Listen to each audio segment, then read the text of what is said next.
Okay, day 37. Well, here's the one thing I've noticed. Consistency is key. As long as you're able to stick to something for a long period of time, that's ideal. Consistency, that's the key to the drill. Okay, so what did I do today? Let's talk about everything on what's been going on. I can certainly say that I have implemented a strategy that I think is sustainable now.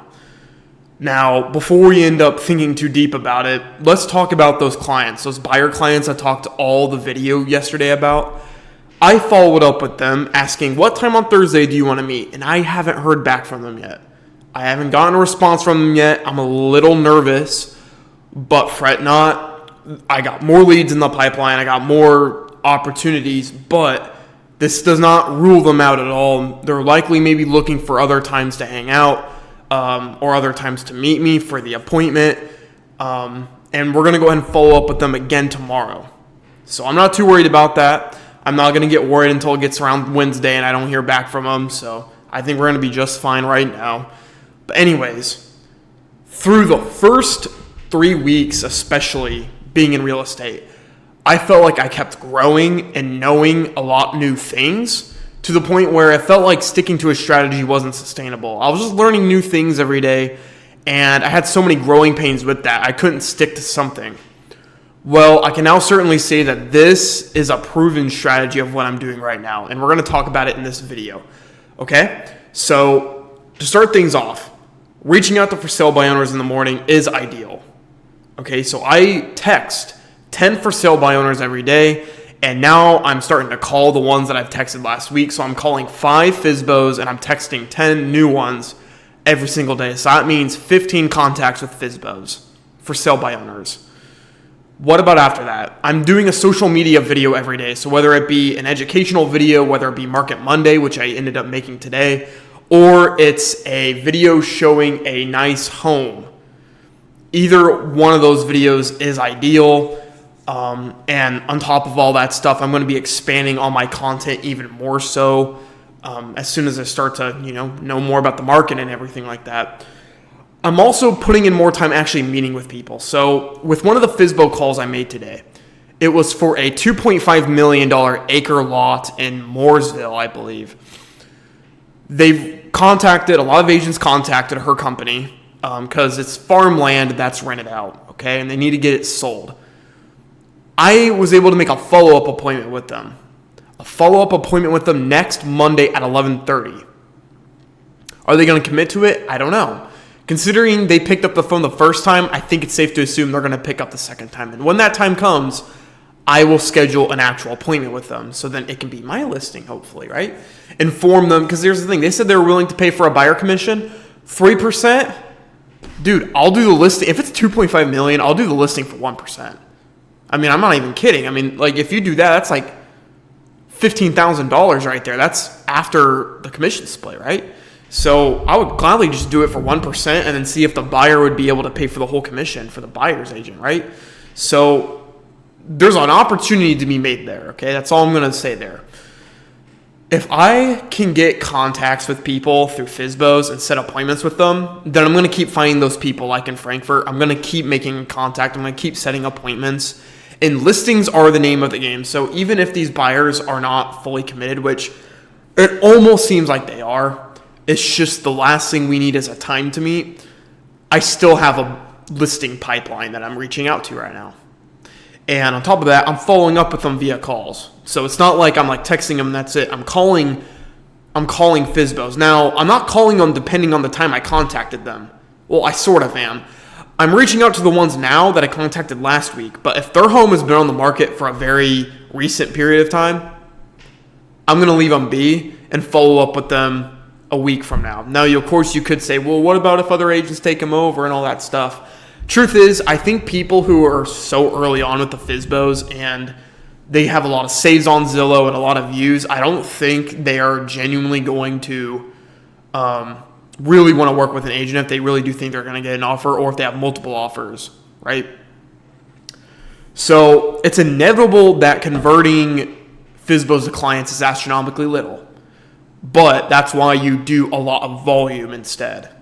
I have contacted almost every single FSBO in central Indiana. That goes as far as Frankfort, Kokomo, Muncie, and it goes as far south as Columbus, Nashville. Can't say Bloomington because it's not through my Board of Realtors system, my MLS system. But as far south as Nashville, Brown County, as far up north as Kokomo. Okay, so that's a lot. And you're not talking about Shelbyville and Mooresville and Plainfield and Danville and Martinsville. Like, you're talking all that. Okay, so I'm reaching out to a lot of them. But it's not going to be the initial contact that gets them to work with me. It's going to be the genuine curiosity of when I follow up with them, when I give them the call. So tomorrow, call, ring, ring, ring, ring. And this really helped me make calls. Hey, I just want to know more about your home.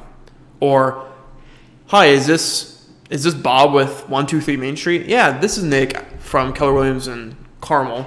I'm calling back because you know what I mean. I would say like, hey, I texted you, just want to check and see, how the home selling process has been going for you.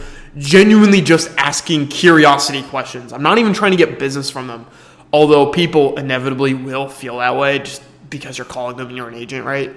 But you're coming out of genuine curiosity, and that, I think, eases the blow as far as intimidation goes to picking up the phone. Because you're not making a sale.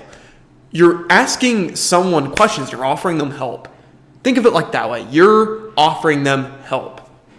You're not getting something from them. You're not trying to manipulate them. You're just like, I just want to help you out.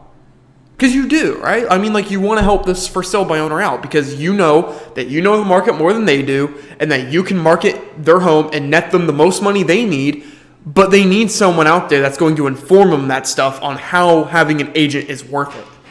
Because it is, right? I mean, for sale by owners can say, I can sell it on my own. It's always important to have an agent. And, for example, like the lady that I met with in Frankfort who is in the mortgage industry for 30 years, even with her, you should know if you're in the mortgage industry for 30 years, you should know then the value that a real estate agent can provide, no? Right. It's important. With that being said, all that's important is that I'm sticking with it, which I am. Now, it is 11:30. I know it's late, but I can afford to stay up. Okay? I can afford to do these things. You know why? Because I don't get on my phone in the morning. Anyways. This is the system moving forward. Also, open houses, I mean, I can't even stress this enough.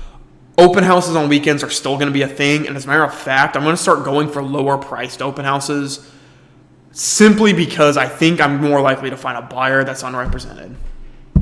I think these higher priced listings are just not working for me. I don't really like the people walking in the sense that they're very mean, like just mean and like rude and disrespectful and just not the type of people I want to work with. Not to say that all the people with high listings are like that, but especially in golf communities, I don't know what is with people in golf being just not nice people. Like, it's crazy. I'm heavily generalizing, but from my experiences in open houses, that's what I've kind of noticed.